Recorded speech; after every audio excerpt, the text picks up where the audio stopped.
Bonjour à tous, c'est Zimbabwe, on se retrouve aujourd'hui pour une nouvelle vidéo de l'amour, le 4 décembre, c'est parti. Aujourd'hui, c'est l'anniversaire de l'accession au pouvoir d'un homme.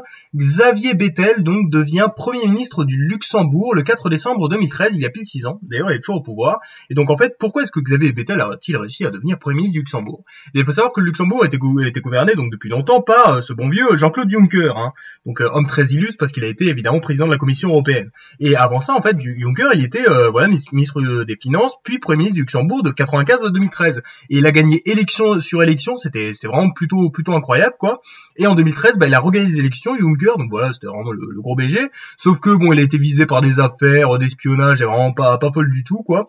Et du coup, qu'est-ce qui s'est passé? On a les trois autres partis, les socialistes, les libéraux et les verts, qui ont décidé de faire ce qu'on appelle une coalition gambienne, c'est-à-dire les rouges plus les bleus plus les verts, hop on se met ensemble et on défonce le parti Juncker. Du coup Juncker a dû se barrer et donc c'est Bettel qui est devenu premier ministre. Et d'ailleurs les élections 5 ans plus tard, qu'est-ce qui s'est passé? Et ils ont encore gagné. Bon, la victoire est moins franche, mais ils restent quand même au pouvoir, donc c'est quand même plutôt intéressant de voir ça, de voir qu'on a un parti qui arrive premier, mais qui au final ne fait de coalition avec personne et du coup il a rien du tout. C'est quand même plutôt intéressant de voir ça comme système. Mais donc voilà, on a un type qui est au pouvoir depuis 6 ans, voilà, qui est plutôt jeune.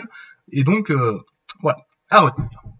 Aujourd'hui, c'est aussi l'anniversaire du couronnement d'un homme.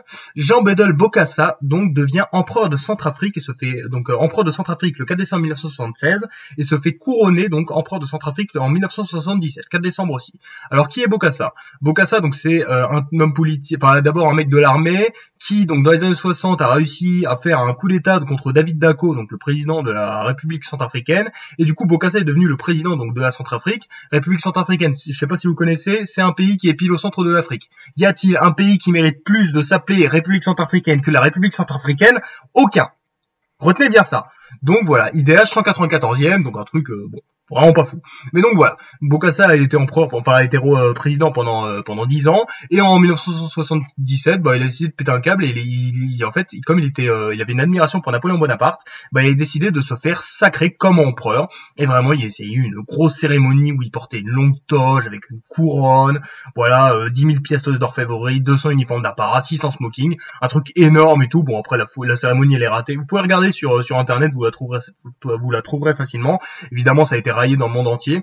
Et du coup, à ce moment-là, les Français, ils étaient un peu moins chauds pour soutenir Bokassa. Et en 79, Bokassa, il a commencé à péter un câble. Il a dit, ouais, je voudrais avoir la bombe nucléaire. Puis, il a commencé à se rapprocher avec Kadhafi. Donc Kadhafi qui est pas un homme très vraiment fréquentable. Et du coup, Giscard, il a décidé de le lâcher. Et donc, il y a eu un commando, un petit coup d'état, tranquillement. Et qui est-ce qui redevient au pouvoir? C'est le cousin de Bokassa que lui-même avait renforcé dans les années 60, David Dacko. Donc, c'est quand même plutôt sympa à retenir. Et donc, voilà, retenez Bokassa, empereur de Centrafrique. À retenir.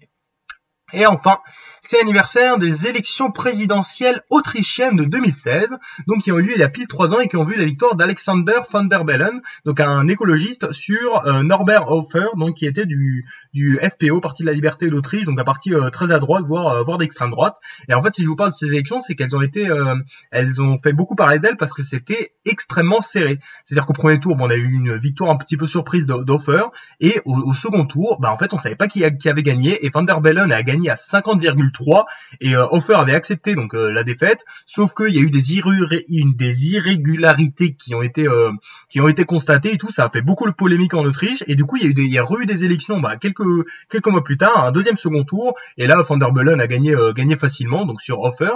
Mais voilà, c'est quand même plutôt intéressant de voir ça, c'est-à-dire que pendant plusieurs mois il n'y avait pas de président en Autriche, à la place il y a eu un conseil, un truc comme ça. Et donc retenez ça. Bon, après il faut savoir que le président en Autriche c'est pas celui qui a énormément de pouvoir, mais c'est quand même plutôt intéressant de voir ce genre de choses. Et on a Van der Bellen, donc voilà, président d'Autriche. À retenir. Voilà donc les 3 événements du jour. On a Xavier Bettel qui devient Premier ministre du Luxembourg. On a Jean Bédel Bokassa qui se fait couronner empereur de Centrafrique. Et on a évidemment donc les élections présidentielles autrichiennes en 2016 qui voient la victoire d'Alexander Van der Bellen. C'était Zimbabwe. Merci d'avoir regardé.